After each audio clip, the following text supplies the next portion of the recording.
I am a young, black, rich. If that don't let you know that America understands black matter these days, I don't know what it is. Don't come at me with that dumb man. You said 20 women. You couldn't get 20 women and go find interview over? Interview over? There was rumors that you snuffed him in a club in Miami or something. Is there any truth to any of that? No, there's no truth to that. Okay. Would I do a thing like that? I don't know, Phil. I wouldn't put it past you. Why would you think that way? Would you think Will Smith would do that? I I can't believe you would say these things about me. You played linebacker, right? What do that got to do with music and shit right now? No, I'm just curious because I'm a big football fan. So like, I'm just like. You said 20 women. You couldn't get 20 women and go find interview over?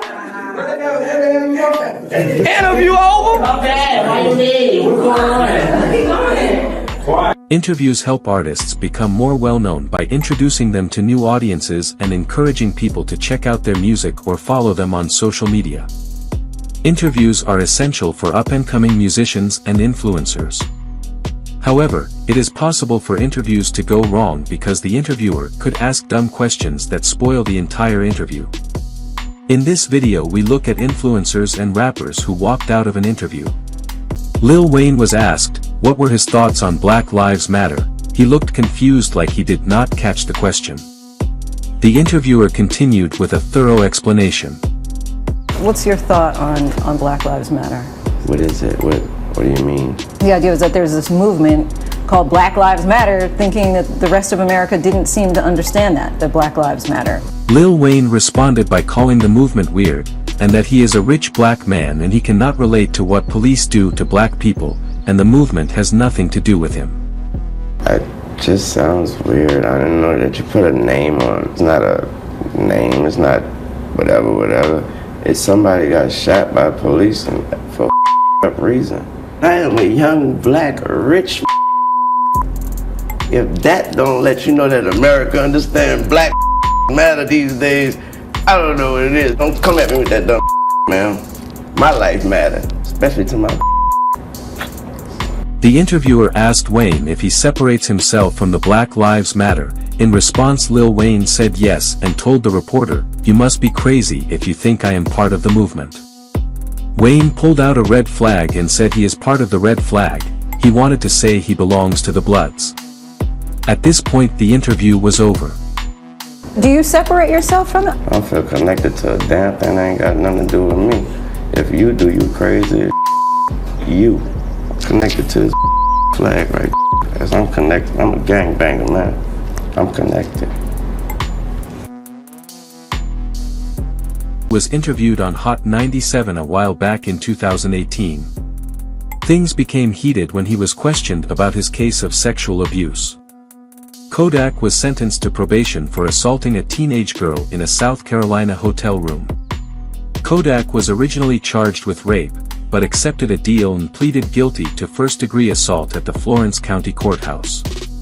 The assault happened in 2016 when Kodak was in Florence for a performance. The girls said the rapper attacked her at a hotel room after the show, biting her on the neck and breast and continuing even after she told him to stop. Although Kodak was unable to discuss the subject in an open manner during the Hot 97 interview, this matter was still under investigation. The hosts showed no concern and still asked about it. Look, man, at this point, it's a pleasure to meet you, man. You know, looking at all your cases and everything you've been through, and I know the recent one right now is very sensitive. And with respect to, you know, everybody involved in that case, you know, we can't get into details today. But, you know, we take sexual assault here serious. And we can't, you know, get into details, but we hope, you know, to have you back so we can have a deeper conversation about that because, you know, this is a serious topic. And we're hearing these stories a lot. Kodak appears uneasy about the topic being raised. His demeanor abruptly shifts, leaving him unsure of how to react. Then, noticing that Kodak was uneasy, a different host changed the subject.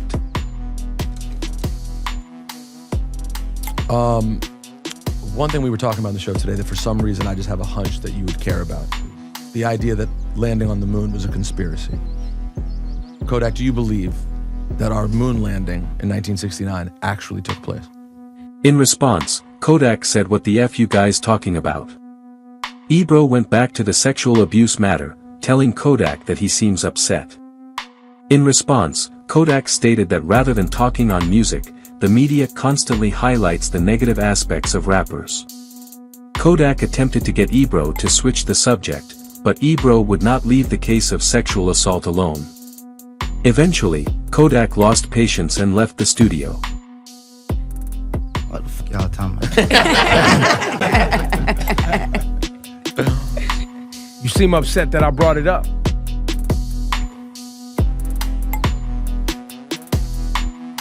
I feel like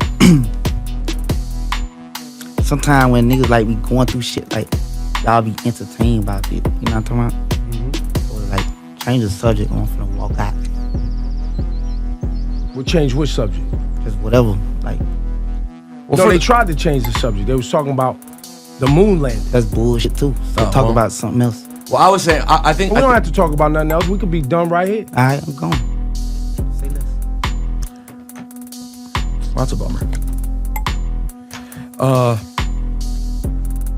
don't know. People don't tell me what to talk about on my show. As you all know, 50 Cent is well known for beefs in the hip-hop game.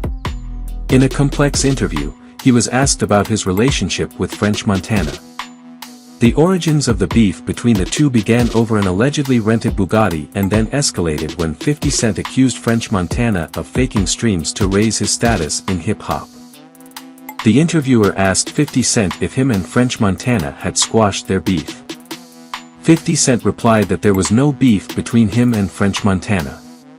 For sure. 50, I guess I'll get you out on this. It seems as though it all started with playful banter. It still seems that way to me, but what's up with French? Are you guys cool? Are you not cool? I don't really have interest in it. Like, there's not much going on. But the interviewer kept on pushing 50 Cent to open up and speak about the beef, claiming 50 once pressed Montana in a club in Miami. 50 Cent replied saying, "Why would I do something like that?" He seemed irritated by the statement made by the interviewer. 50 stood up and ended the interview. There was rumors that you snuffed him in a club in Miami or something. Is there any truth to any of that? No, there's no truth to that. Okay. Would I do a thing like that? I don't know, I wouldn't put it past you. Why would you think that way? Would you think Will Smith would do that? I can't believe you would say these things about me. I'm not saying them about you. The internet said these things Would about you? I think this guy right here would assault French Montana. Crip Mac is well known for being affiliated with the late Nipsey Hussle. He had beefs with many people within the hip-hop industry, especially those who degrade Nipsey. On a podcast with Cam Capone, Crip Mac was acting funny the whole interview. Crip Mac was focused on his phone the whole time. He would answer the question and go back to his phone, not caring about the interview. I don't understand this question, so I don't know actually what this guy is talking about, but maybe you do. He says, ask him, this is a good question, would be, ask him about how he got into it with Bloods in San Diego. Bloods in San Diego? Oh, the Asian Crips out there, Kel, we did a video. That's who they didn't like. They said fuck yeah. You fight me, they say fuck them, so pretty much, all right, today my video come. Hello!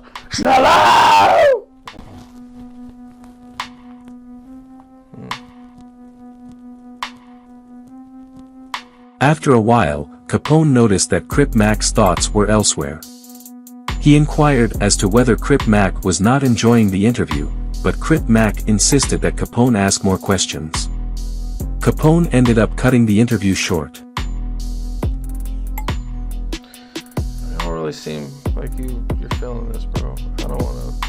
I'm gonna answer all the questions. I'm gonna give you all your time you want. Maybe we should eat. Grab something to eat. They're still the same, kid. Like I told you, kid, it's almost 12 o'clock already. You see what I'm saying? I'm trying to take care of this shit while she lollygags out there with a chicken in her asshole, trying to get some fucking Popeye's chicken. Any more questions? Any good questions? I'm done. So here she is, dog.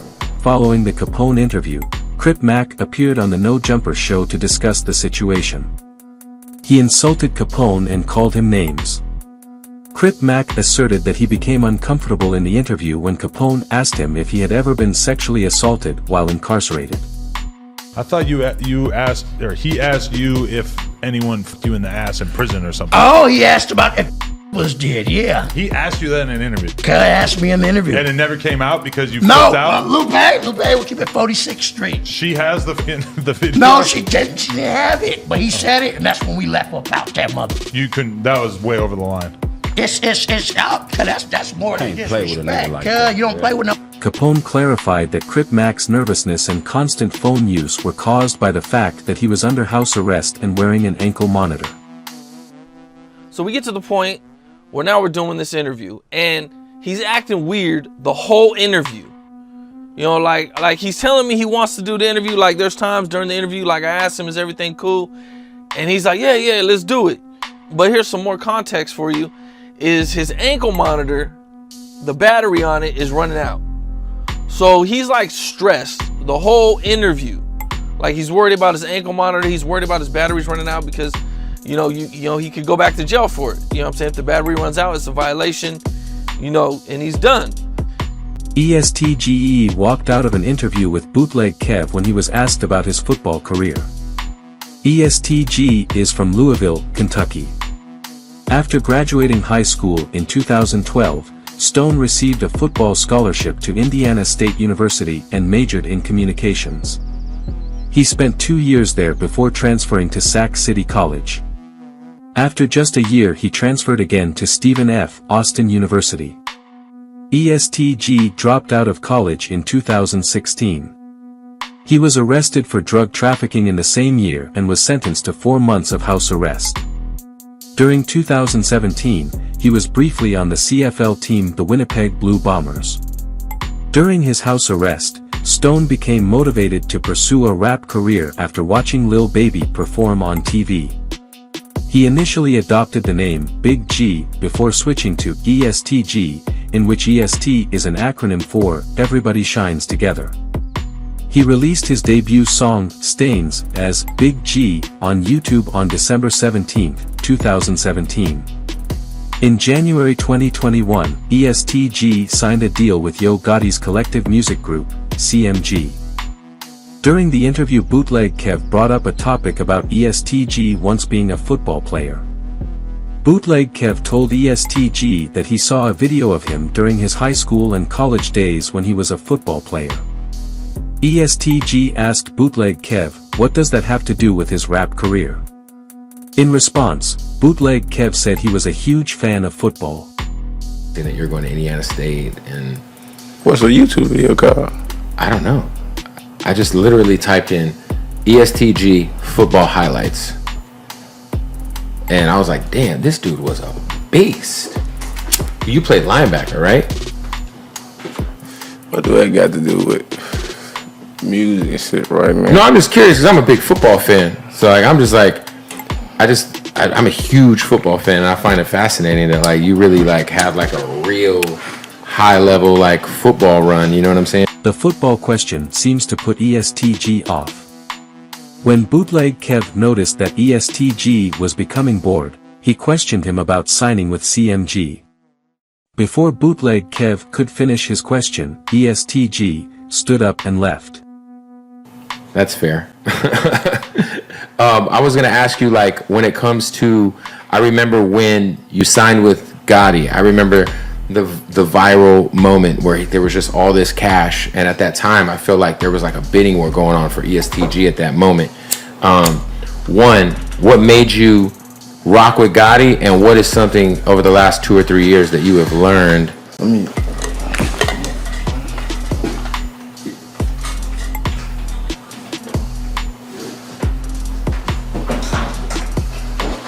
Polk stated in the interview that he is being blackballed because he is a Hoovers member.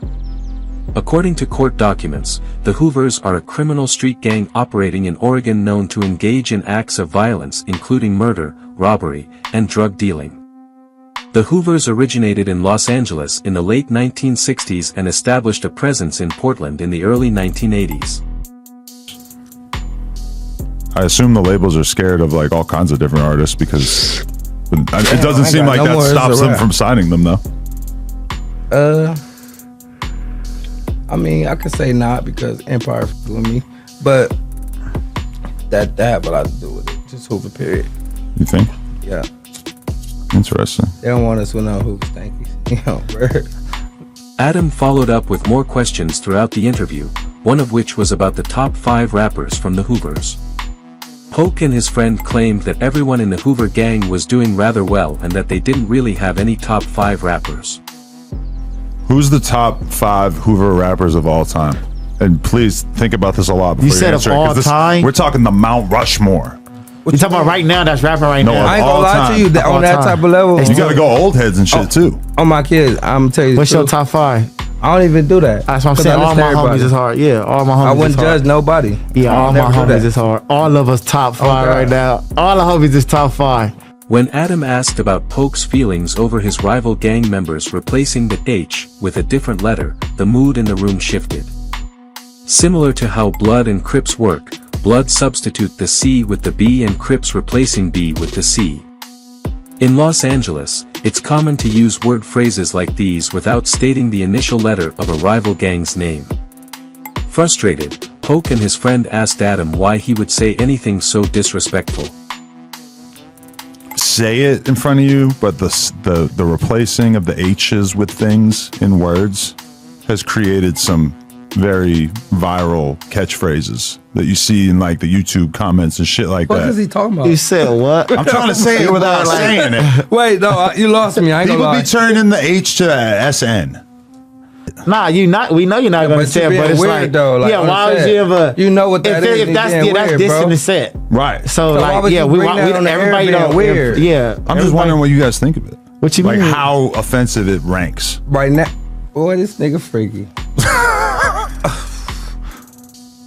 At this point, Polk had lost interest in the interview and was at a loss for words. For a moment, the room was silent. He and his companion then proceeded to curse at their rivals, even cursing at Adam, before getting up and walking away, making up a story about having traffic to avoid. He crazy. That's too freaky. You wanna know how we feel about it? Nigga, groove up on the damn.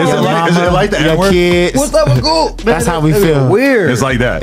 Yo, I know you gonna everybody, do some weird whoever ass feel any shit. type of way about that, whoever feel any type of way about us, everything you stand for, your mama, Plus your you, grandmama, if you fuck with them, dead homie. plus you. Cause you just did some weird shit.